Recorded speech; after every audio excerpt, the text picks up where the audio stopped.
Part 1. Why the Indian Customs Act, 1962 matters.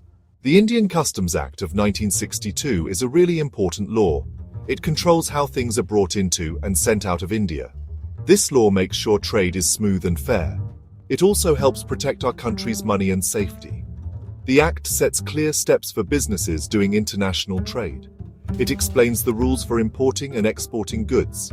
It also explains what everyone involved has to do. The Customs Act is key for collecting taxes. This money is used for important things like schools and hospitals. The Act also helps stop smuggling and illegal trade. These bad things can hurt our economy. They can also be dangerous for our country.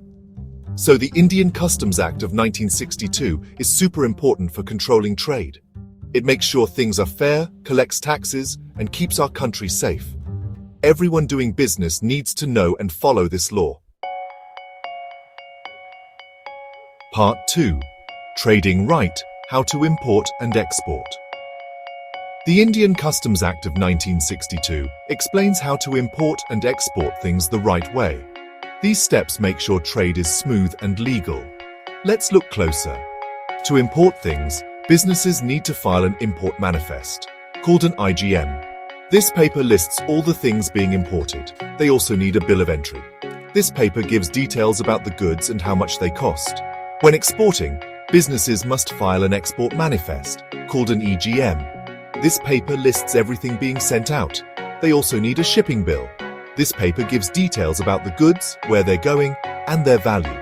All these papers must be filed online through the Indian Customs Electronic Data Interchange System, or ICIS. This system makes customs clearance faster and easier. It also makes trade more open and efficient.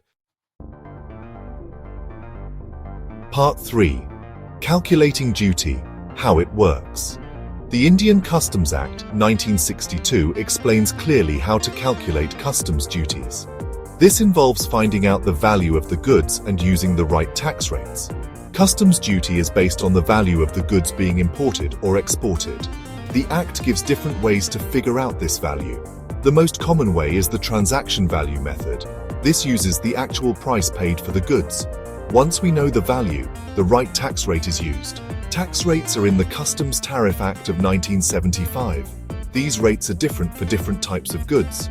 Calculating customs duty can be tricky. It looks at many things like what the goods are, where they come from, and any special trade deals. Part 4.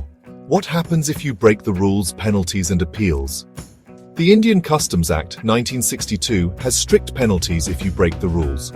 It also tells you what to do if you don't agree with a customs decision. Breaking customs rules can have serious results. These can be big fines or even jail time. How serious the penalty is depends on what rule you broke and how badly.